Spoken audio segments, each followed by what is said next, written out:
बेताल पच्चीसी। पहली कहानी। काशी में प्रताप मुकुट नाम का राजा राज्य करता था। उसके वज्र मुकुट नाम का एक बेटा था। एक दिन राजकुमार दीवान के लड़के को साथ लेकर शिकार खेलने जंगल गया। घूमते घूमते उन्हें तालाब मिला। उसके पानी में कमल खिले थे और हंस किलोल कर रहे थे। किनारों पर घने पेड़ थे जिन पर पक्षी चहचहा रहे थे। दोनों मित्र वहां रुक गए और तालाब के पानी में हाथ मुंह धोकर ऊपर महादेव के मंदिर पर गए। घोड़ों को उन्होंने मंदिर के बाहर बांध दिया। वो मंदिर में दर्शन करके बाहर आए तो देखते क्या हैं कि तालाब के किनारे राजकुमारी अपनी सहेलियों के साथ स्नान करने आई है। दीवान का लड़का तो वहीं एक पेड़ के नीचे बैठा रहा, पर राजकुमार से न रहा गया।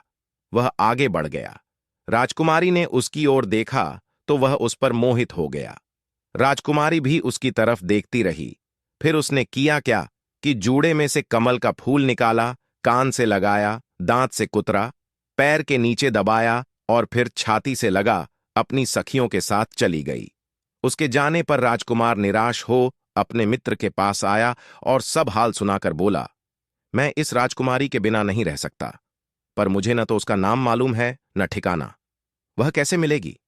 दीवान के लड़के ने कहा, राजकुमार, आप इतना घबराएं नहीं, वह सब कुछ बता गई है।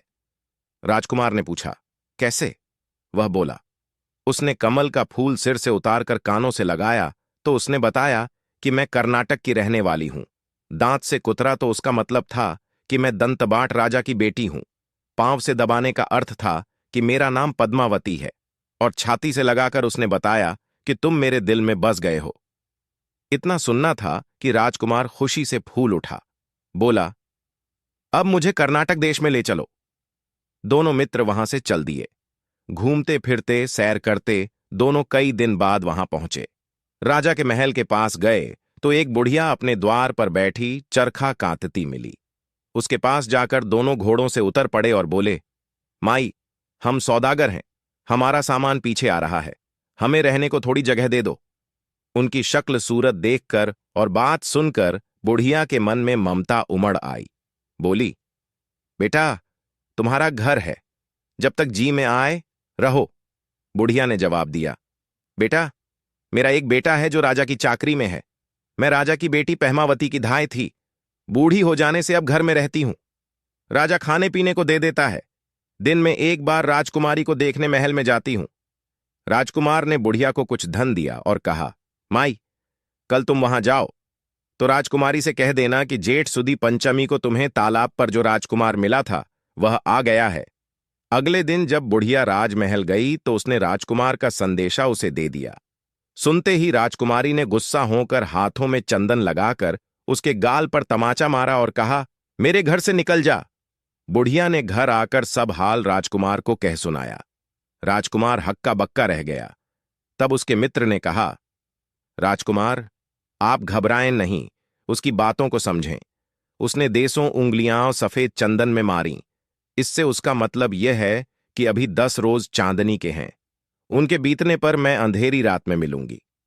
10 दिन के बाद बुढ़िया ने फिर राजकुमारी को खबर दी तो इस बार उसने केसर के रंग में 3 उंगलियां डुबोकर उसके मुंह पर मारी और कहा, भाग यहां से। बुढ़िया ने आकर सारी बात सुना दी। राजकुमार शोक से व्याकुल हो गया। दीवान के लड़के ने समझाया, इसमें हैरान होने की क्या बात है? उसने कहा है कि मुझे मासिक धर्म हो रहा है, 3 दिन और ठहरो। 3 दिन बीतने पर बुढ़िया फिर वहां पहुंची। इस बार राजकुमारी ने उसे फटकार कर पश्चिम की खिड़की से बाहर निकाल दिया। उसने आकर राजकुमार को बता दिया।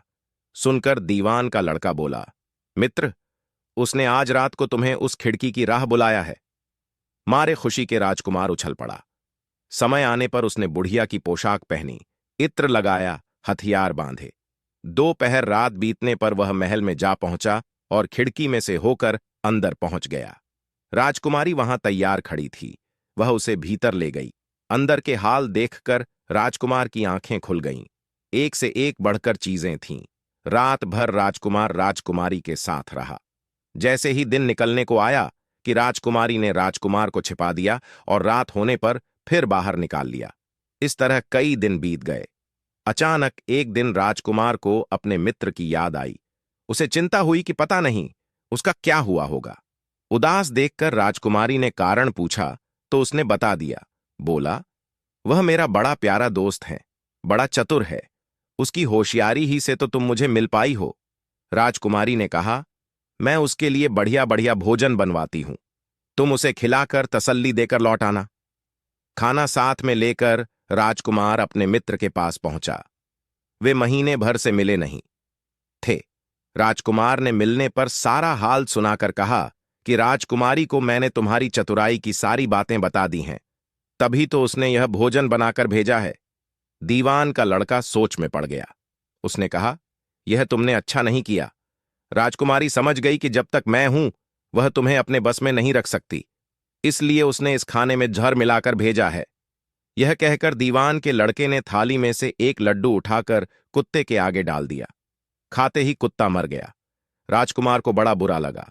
उसने कहा, ऐसी स्त्री से भगवान बचाए, मैं अब उसके पास नहीं जाऊंगा। दीवान का बेटा बोला, नहीं, अब ऐसा उपाय करना चाहिए जिससे हम उसे घर ले चलें। आज रात को तुम वहां जाओ। जब राजकुमारी सो जाए तो उसकी बाईं जांघ पर त्रिशूल का निशान बनाकर उसके गहने लेकर चले आना। राजकुमार ने ऐसा ही किया। उसके आने पर दीवान का बेटा उसे साथ ले योगी का भेष बना मरघट में जा बैठा और राजकुमार से कहा कि तुम ये गहने लेकर बाजार में बेच आओ। कोई पकड़े तो कह देना कि मेरे गुरु के पास चलो और उसे यहां ले आना। राजकुमार गहने लेकर शहर गया और महल के पास एक सुनार को उन्हें दिखाया। देखते ही सुनार ने उन्हें पहचान लिया और कोतवाल के पास ले गया। कोतवाल ने पूछा तो उसने कह दिया कि ये मेरे गुरु ने मुझे दिए हैं। गुरु को भी पकड़वा लिया गया। सब राजा के सामने पहुंचे। राजा ने पूछा, योगी महाराज, ये गहने आपको कहां से मिले? योगी बने दीवान के बेटे ने कहा, महाराज, मैं मसान में काली चौदस को डाकिनी मंत्र सिद्ध कर रहा था कि डाकिनी आई। मैंने उसके गहने उतार लिए और उसकी बाईं जांघ में त्रिशूल का निशान बना दिया। इतना सुनकर राजा महल में गया और उसने रानी से कहा कि पद्मावती की बाईं जांघ पर देखो कि त्रिशूल का निशान तो नहीं है। रानी देखा तो था। राजा को बड़ा दुख हुआ। बाहर आकर वह योगी को एक ओर ले जाकर बोला, महाराज, धर्मशास्त्र में खोटी स्त्रियों के लिए क्या दंड है? योगी ने जवाब दिया, राजन, ब्राह्मण, गौ, स्त्री, लड़का और अपने आश्रय में रहने वाले से कोई खोटा काम हो जाए तो उसे देश निकाला दे देना चाहिए। ये सुनकर राजा ने पद्मावती को डोली में बिठाकर जंगल में छुड़वा दिया। राजकुमार और दीवान का बेटा तो ताक में बैठे ही थे। राजकुमारी को अकेली पाकर साथ ले अपने नगर में लौट आए और आनंद से रहने लगे। इतनी बात सुनाकर बेताल बोला, राजन, ये बताओ कि पाप किसको लगा है? राजा ने कहा, पाप तो राजा को लगा। दीवान के बेटे ने अपने स्वामी का काम किया। कोतवाल ने राजा को कहना माना और राजकुमार ने अपना मनोरथ सिद्ध किया। राजा ने पाप किया जो बिना विचारे उसे देश निकाला दे दिया। राजा का इतना कहना था कि बेताल फिर उसी पेड़ पर जा लटका। राजा वापस गया और बेताल को लेकर चल दिया।